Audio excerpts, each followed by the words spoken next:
नाही का?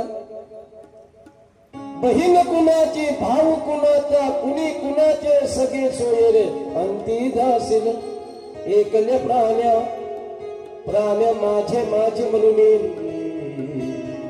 अरे अंती शेवटी माझं माझं म्हणत आहेस ना तू? काय तुझं आहे? काय तुझं इथं? तुझं कोणीच नाही. तुम्हाला सांगत होतो ना, माता पिता बंधू बहिणी कोणी न पवती निर्वाणी, एकाला मी दुःख भोगी कुंभ पाप जातो. कोण कोणाचं आहे? मग कोणी कोणाचं नाही हे जर आपल्याला जर कळलं तर मग एवढा उठाठेव, एवढा आटापिटा कशासाठी करत आहोत आपण? तू कामाने